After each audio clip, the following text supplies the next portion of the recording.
नमस्कार प्रिय मित्रों, मैं अंजू शर्मा संस्कृत जीवनम पे आप सभी का स्वागत करती हूँ। जैसा कि मित्रों आज 23 जनवरी है और आज आपका यूपी टेट की परीक्षा संपन्न हो चुकी है। तो आइए मित्रों, हम जो आपकी प्रथम पाली अर्थात जो प्राथमिक स्तर का यूपी टेट है उसके विषय में जो उसका संस्कृत का प्रश्न पत्र आया है उसका हम हल देखते हैं। जैसा कि आप लोग सभी देख रहे होंगे, हमारे पास यूपी टेट की ए सीरीज है। तो आइए हम इसके संस्कृत वाले क्वेश्चनों का अध्ययन कर रहे हैं मित्रों। तो हम देखते हैं कि जो हमारे संस्कृत के पाठ्यक्रम में जो क्वेश्चन आए हैं, आइए हम उसके विषय में चर्चा करते हैं। तो जो संस्कृत के पाठ्यक्रम में हमारा प्रथम प्रश्न दिया है, इसमें मैं ऐसा मानता हूँ, तो इसका अनुवाद जो है वो होगा मित्रों, मैं का अहम एवं मन्ये। अहम एवं मन्ये अर्थात मैं ऐसा मानता हूँ का संस्कृत अनुवाद होगा अहम एवं मन्ये, जो कि आपका थर्ड ऑप्शन होता है। तो जो दूसरा क्वेश्चन है आपका, उसमें पूछा गया मैं बाजार जाता हूँ का संस्कृत में कर्मवाच्य होगा। मित्रों, इसमें हमारा केवल अनुवाद नहीं पूछा गया है, इसमें कर्मवाच्य के विषय में पूछा गया है। अगर इसका अनुवाद पूछा जाता तो मैं अर्थात अहम बाजार आपणम जाता हूँ तो गच्छामि, अहम आपणम गच्छामि हो जाता। किंतु इसमें कर्मवाच्य पूछा गया है, तो कर्मवाच्य में जो कर्ता होता है उसमें तृतीया व्यक्ति लग जाती है तथा जो कर्म होता है उस कर्म के अनुसार क्रिया लगती है। तो इसका जो आंसर हो जाएगा वो आपका सी हो जाएगा, मया आपणम गम्यते। तीसरा वाला प्रश्न हम देखते हैं मित्रों। तो उसमें पूछा गया पच धातु का कित प्रत्यय लगकर रूप बनेगा। तो पच धातु में जब हम कित प्रत्यय लगाते हैं मित्रों तो उसका रूप बनता है पक्वः। तो आपका जो आंसर है वो सी हो जाएगा, अर्थात तीसरा हो जाएगा पक्वः। अगला प्रश्न देखते हैं मित्रों, पंचनवति पंचनवति संख्या है। तो जैसा कि आप सभी जानते हैं मित्रों कि इसमें संख्या जो होती है उसका जब हम उसको जब लिखते हैं तो इस प्रकार लिखते हैं नवति। जो पीछे वाला शब्द दिया है नवति, नवति अर्थात जो हमारा है उसका हो जाएगा नवति अर्थात 90, और पीछे आगे जो दिया है पंच, पंच अर्थात 5। तो 90 और 5 जो जब हम इसको जोड़ देंगे तो हमारा आंसर हो जाता है 95। तो मित्रों जो इसका आंसर हो जाएगा वो हमारा 95 हो जाएगा। अगला देखते हैं मित्रों, जो हमारा अगला क्वेश्चन है उसमें पूछा गया अव्यय शब्द समूह है। तो जैसा आप जानते हैं नमः, नमः हमारी क्रिया हो जाती है, सह अव्यय है, किंतु जो ज्येष्ठ दिया है वो भी अव्यय नहीं है, तो ये हमारा नहीं होगा। तृतीय देखते हैं अत्र तत्र, ये दोनों हमारे अव्यय हैं, किंतु तस्य जो है वो हमारा युष्मत् सर्वनाम है, इसलिए ये भी अव्यय नहीं होगा। अगला जो हमारा है ऑप्शन वो सा ते यूयम, ये सभी हमारे प्रथम पुरुष और युष्मत् के सर्वनाम है, तो ये भी हमारा अव्यय नहीं होगा। तो जो हमारा दूसरा आंसर है सर्वत्र अधुना उपरि, ये हमारे तीनों ही अव्यय हैं। तो इसमें पूरा शब्द समूह जो पूछा गया है तो हमारा सर्वत्र अधुना उपरि ये वाला आंसर आपका सही हो जाएगा। अगला मित्रों प्रश्न देखते हैं कि बाह्य प्रयत्नों की संख्या है। तो जैसा कि मित्रों मैंने आप सभी को पढ़ाया था बाह्य प्रयत्नों की वाले वीडियो में, आप देखिए जाके, तो उसमें आपको क्लियर आंसर बताया गया था कि जो बाह्य प्रयत्नों की संख्या होती है वो 11 होती है। तो मित्रों ये जो हमने वीडियो बाह्य प्रयत्न पढ़ाया था उसमें आपका आंसर दिया गया है, जो हमारे बाह्य प्रयत्नों की संख्या है वो 11 है। जैसे कि संवार नाद घोष, विवार श्वास अघोष, अल्प प्राण, महाप्राण, उच्चई, निश्चय उदात्त, अनुदात्त और स्वरित। तो ये हमारे 11 बाह्य प्रयत्न हैं। अगला प्रश्न देखते हैं मित्रों, हमारा 67 जो प्रश्न है वो है मनोरथा उदाहरण है। तो मनोरथा इसका जो विग्रह होता है वो होता है मित्रों मनस धन रथा, और जो सा है वो सा विसर्ग के स्थान पे ही आदेश होता है। तो मित्रों जो हमारा आंसर है वो हमारा आंसर बी हो जाएगा, अर्थात जो हमारा बी आंसर है विसर्ग संधि, तो विसर्ग संधि ही हमारा इस प्रश्न का आंसर हो जाएगा।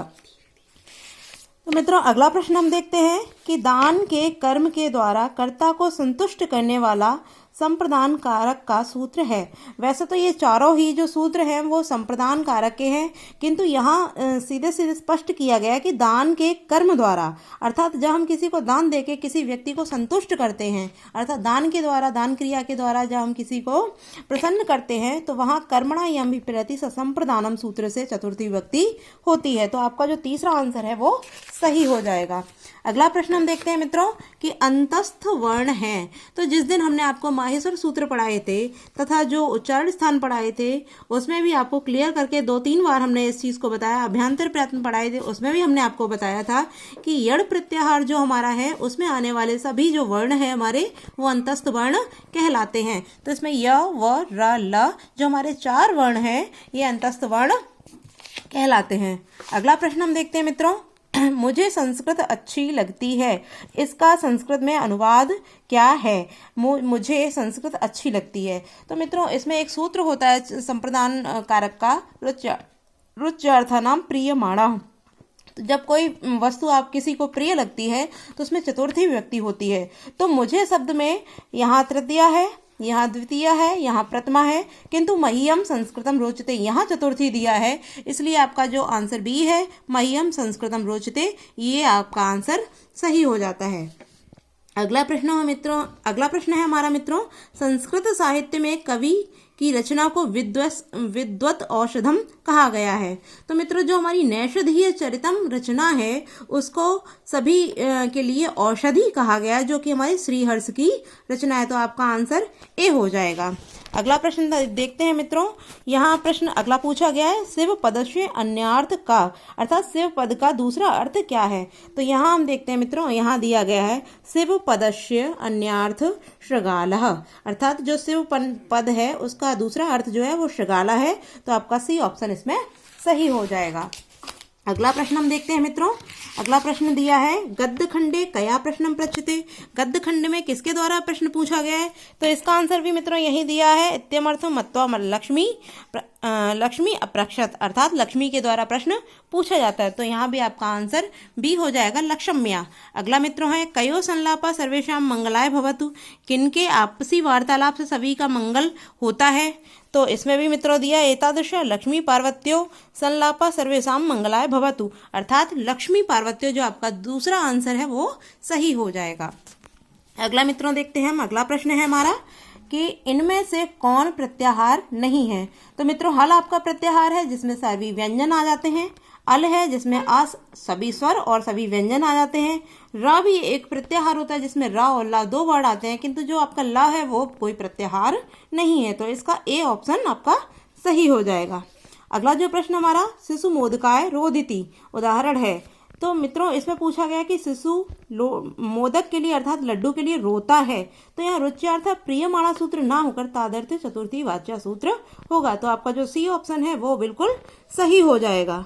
अगला प्रश्न है मित्रा, उच्चई उदाहरणा है, उच्चई जो हमारा है वो उदाहरण है, किसका है? तो मित्रों ये एक अव्यय पद होता है जो कि प्रातिपदिकार्थ लिंग परिमाण वचन मात्र प्रथमा में आता है। तो जो उच्चई है वो हमारा अलिंग का उदाहरण होता है। तो इसका आंसर 2 हो जाएगा। अगला मित्रों हमारा जो प्रश्न है वो है ऊष्म वर्णों का बोधक प्रत्याहार है। तो मित्रों जिस प्रकार हमने आपको अंतस्थ वर्णों वाला यड़ प्रत्याहार जिस दिन पढ़ाया था उसी दिन हमने आपको शल प्रत्याहार के विषय में भी बताया था। तो शल प्रत्याहार अर्थात जो हमारे ऊष्म वर्ण हैं वो सभी हमारे सल प्रत्याहार के अंतर्गत आते हैं।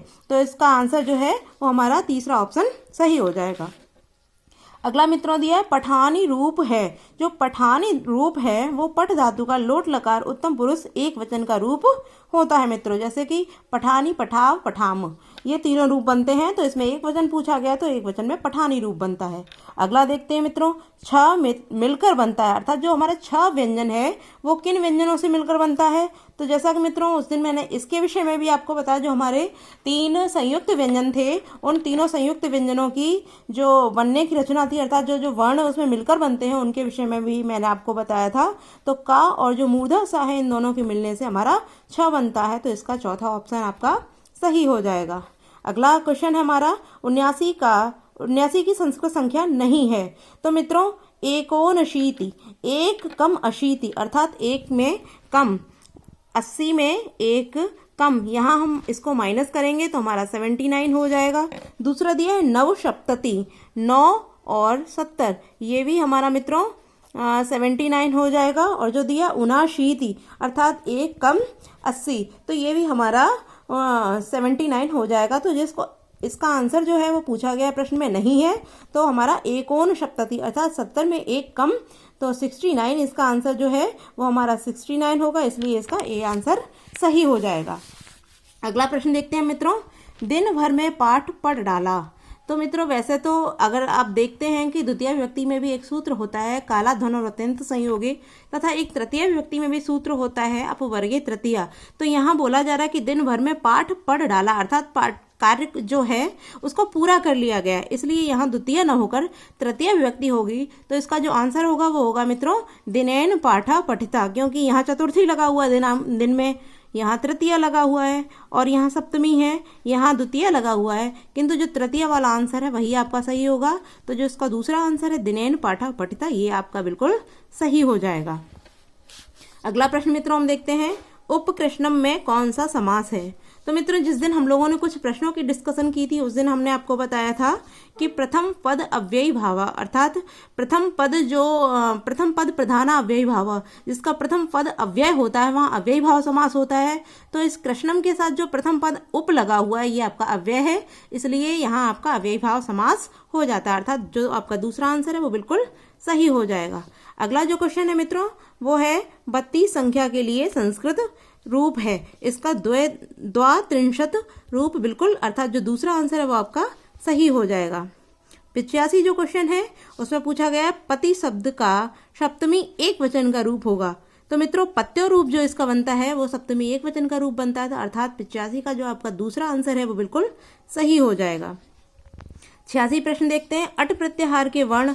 अट प्रत्याहार की यदि हम बात करते हैं मित्रों तो आ, ई, उ से लेकर हय वरट के टा तक जाता है। तो इसमें मित्रों सभी स्वर तथा ह या व र आपके ये वर्ण आ जाते हैं, अर्थात जो आपका चौथा ऑप्शन है वो बिल्कुल सही हो जाएगा। अगला प्रश्न देखते हैं मित्रों 87, कारक में यदि प्रकृति है क्र तो प्रत्यय होगा। तो मित्रों ड़ुल प्रत्यय जो है उसका अकह बचता है, तो आपका ड़ुल प्रत्यय इसका आंसर हो जाएगा। 88 प्रश्न जो आपका है अव्ययी भाव समास का उदाहरण है। तो जैसा कि मित्रों प्रथम पद अव्यय हो और द्वितीय पद संज्ञा, वहाँ अव्ययी भाव समास होता है। तो यहाँ जो आपका अधि है वो अव्यय है, अर्थात आपका जो सी ऑप्शन तीसरा ऑप्शन है वो बिल्कुल सही हो जाता है। अगला मित्रों देखते हैं हम, निम्न में कौन चतुर्विंशति शास्त्री संहिता के नाम से ख्यात है, अर्थात 24,000, चतुर माने 4, विंशति माने 20 और सहस्त्र माने 1000, 24,000 श्लोकों वाली संहिता के नाम से किसको जाना जाता है मित्रों। तो उस रामायण को, जो हमारा आदि ग्रंथ रामायण है, इसको हम चतुर्विंशति शास्त्री संहिता के नाम से जानते हैं। तो इसका जो आंसर है वो आपका फोर्थ आंसर आपका बिल्कुल सही हो जाएगा। इनमें से कौन संयुक्त व्यंजन है। तो मित्रों जैसा कि हमने उस दिन भी पढ़ाया था कि संयुक्त व्यंजन हमारे 3 होते हैं, तो उनमें से कौन सा संयुक्त व्यंजन है। तो भा हमारा संयुक्त नहीं है, झा भी नहीं है, खा भी नहीं है, तो अर्थात जो हमारा ज्ञा है वो संयुक्त व्यंजन होता है। तो आशा करती हूँ मित्रों, जैसा कि हमने ज़्यादा दिनों क्लास नहीं हो पाई थी मेरी, किंतु जो कुछ दिन की क्लास हुई थी उसमें से भी आप देखते हैं कि 1, 2, 3, 4 और 5 क्वेश्चन तो हमारे सटीक वैसे ही फंसे हैं जैसे मैंने आपको बताया था। इसके साथ ही साथ अगर आप देखते हैं तो हमारे 2 प्रश्न और भी आ जाते हैं, जैसे उपकृष्णम और अधिहरि, ये दोनों भी मेरे पढ़ाई अनुसार आप लोगों के प्रश्न पत्र में आपको देखने के लिए मिले हैं। तो मित्रों आप लोग अधिक से अधिक हमारे चैनल से जुड़िए और आगे आने वाली यूपी टेट की सभी परीक्षाओं में अधिक से अधिक प्रश्नों को आप हमारे पढ़ाए हुए सिलेबस से पाएंगे। तो इसी के साथ मैं आशा करती हूँ कि आप सभी लोग हमारे चैनल से जुड़ेंगे। धन्यवाद मित्रों।